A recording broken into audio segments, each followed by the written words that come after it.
উইলোব্রুকের শান্ত শহরে, যেখানে ঢেউ খেলানো পাহাড় এবং ফিসফিস করা বন আছে, সেখানে বাস করত একটি কৌতূহলী শিশু যার নাম এমা।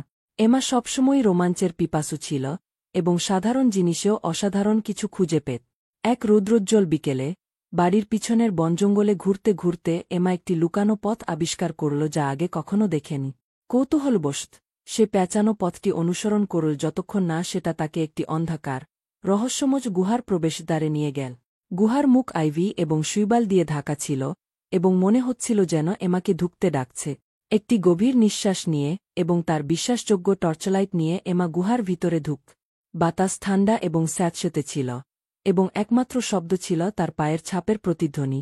যত সে গভীরে প্রবেশ করল, সে লক্ষ্য করল দেয়ালের অদ্ভুত চিহ্নগুলো, জ্বলন্ত প্রতীক যেগুলো আলোতে নাচছে বলে মনে হচ্ছিল। হঠাৎ করে গুহার মেঝে ভেঙে গেল এবং এমা নিজেকে আলোতে ঘূর্ণায়মান এক প্রবাহের মধ্যে পড়ে গেল। যখন সে মাটিতে পড়ল, তখন সে আর গুহায় ছিল না বরং একটি জাদুকরী রাজ্যে ছিল যেখানে উঁচু উঁচু গাছ, ঝকঝকে ঝর্ণা এবং এমন সব প্রাণী ছিল যা সে শুধুমাত্র রূপকথার বইতে পড়েছি। একটি বন্ধুত্বপূর্ণ পরী যার নাম ছিল লিরা তার কাছে এসে বল, এলডোরিয়াতে স্বাগতম যুব অভিযাত্রী। সে তার চোখে এক ঝলক হাসি নিয়ে বল, এই ভূমি জাদু এবং বিস্ময়ে পূর্ণ, কিন্তু এটি বড় বিপদের মুখে রয়েছে।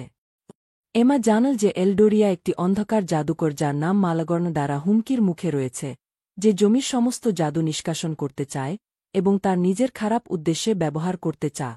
তাকে থামানোর একমাত্র উপায় ছিল এলডোরিয়ার বিভিন্ন স্থানে লুকিয়ে থাকা 3টি মোহনীয় স্ফটিক খুঁজে বের করা এবং সেগুলোকে ক্রিস্টাল গুহায় ফিরিয়ে আনা। লিরাকে তার গাইড হিসেবে নিয়ে এমা তার যাত্রা শুরু কর।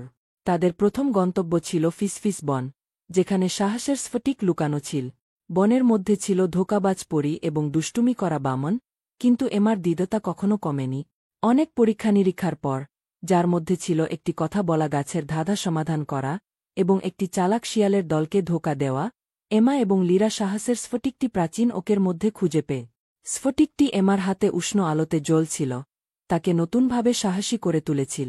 এরপর তারা প্রজ্ঞার স্ফটিক খুঁজতে কুয়াশাচ্ছন্ন পর্বতে যাত্রা কর। পাহাড়টি ছিল খাড়া এবং বিপদসংকুল, বরফের বাতাস এবং পিচ্ছিল পথ। পথে তারা একটি জ্ঞানী পুরনো পেঁচা যার নাম ওরিয়ন ছিল, তার সাথে দেখা করল, যে এমাকে তার অন্তর্দৃষ্টি শুনতে এবং তার অন্তর্জ্ঞান বিশ্বাস করতে শিখিয়েছিল। একটি পাহাড়ি গুহায় তারা প্রজ্ঞার স্ফটিকটি আবিষ্কার করল, যা একটি শীতল, শান্ত আলোর সাথে ঝলমল করছিল। 2টি স্ফটিক হাতে নিয়ে এমা নিজেকে আগের চেয়ে বেশি আত্মবিশ্বাসী অনুভব কর। শেষ স্ফটিকটি, দয়ালুতার স্ফটিক, লুকিয়েছিল মোহনীয় তৃণভূমিতে, যা ছিল অসামান্য সৌন্দর্যের একটি স্থান কিন্তু একটি ভয়ঙ্কর ড্রাগন যার নাম ড্রাকন দ্বারা সুরক্ষিত। এমা জানত যে এখানে কঠোর শক্তি কাজ করবে না, তাকে অন্য একটি উপায় খুঁজে বের করতে হবে। লিরার সাহায্যে এমা ড্রাকনের কাছে দয়ালুতা এবং সহানুভূতির সাথে এগিয়ে গেল, শিখতে পারল যে ড্রাগনটি প্রকৃতপক্ষে খারাপ নয় বরং মালাগর্ণ দ্বারা অভিশাপ। প্রথম 2টি স্ফটিকের জাদু ব্যবহার করে এমা অভিশাপটি ভেঙে দিল এবং ড্রাকন কৃতজ্ঞতাস্বরূপ তাকে দয়ালুতার স্ফটিক দিল। 3টি স্ফটিক নিয়ে এমা এবং লিরা ক্রিস্টাল গুহার দিকে দৌড়ে গেল।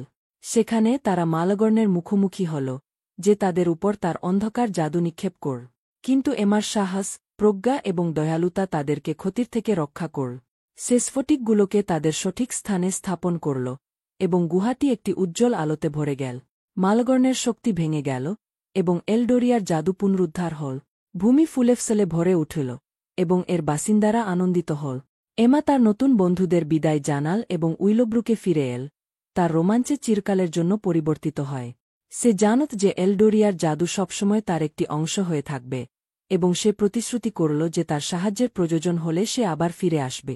এবং তাই সাহস, প্রজ্ঞা এবং দয়ালুতায় পরিপূর্ণ হৃদয় নিয়ে এমা অনেক রোমাঞ্চের জন্য অপেক্ষা করল, উভয় তার জগতে এবং তার